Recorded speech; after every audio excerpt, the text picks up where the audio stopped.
ሰላም ውድና የተከበራችሁ የኤቢ ሻዋ ቤተሰቦች እንዴት ናችሁ? ከኔ ጋር ሁሉ ሰላም ሁሉ መልካም ነው። በያላችሁበት ሰላማችሁ ብዝት ትበልልኝ እያልኩ እንግዲህ ሩታዬ መታለች ማለት ነው። እንግዲህ ሩታ መታ መልስ ሰጥታለች ማለት ነው። ለአብርሽም እንደውም ለወዳጅ ለአድናቂ ለቤተሰቧ ማለት ነውና እውነት ለመናገር ሩታ ቆራጥ ጀግና ሴት ናት ማለት ልላችሁ ፈልጋለሁ ማለት ነው። ቆረጠች ማለት ነው። ምክንያቱም በቃ አብርሽ ጋር ሆና ቤት ውስጥ ሆና እንግዲህ ብዙ ነገርን ለማስተካከል ሞክራለች።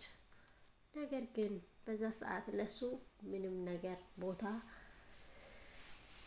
ምንም ቦታ ሰጥታ ነበረ ለአብርሽ።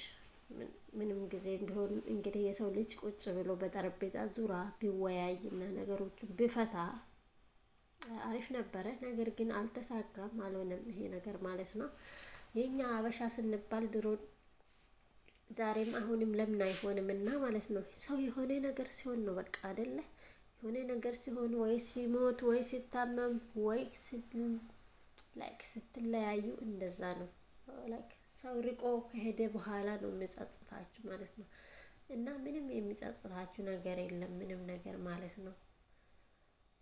ማለት ከላስ ያኔ በሰው በጊዜው ለምንድን ነው ብሎ ራሱን ማሰብ አለበት ማለት ነው። እና ሰላም ጋይስ እንዴት ናችሁ? ሰላም ናችሁ? ከኔ ጋር ሁሉ ሰላም ነው መልካም ነው። በያላችሁ ግን ይሄ ውሃ ማለት ነው እንደ ሌላ ቦታ የሚሄድ አይደለም እናንተ እና ጀልባ ምናምን የለም። ኖርማል ቁጭ የሚል ውሃ ነው፣ አይሄድም። እና ደግሞ አፈሩ ራሱ እና እንደዚህ እላችኋለሁ ውድ ቤተሰቦቼ አሳ አለ። ምክንያቱም ሴት ልጅ ከቆረጠች ወደ ኋላ ትመለስ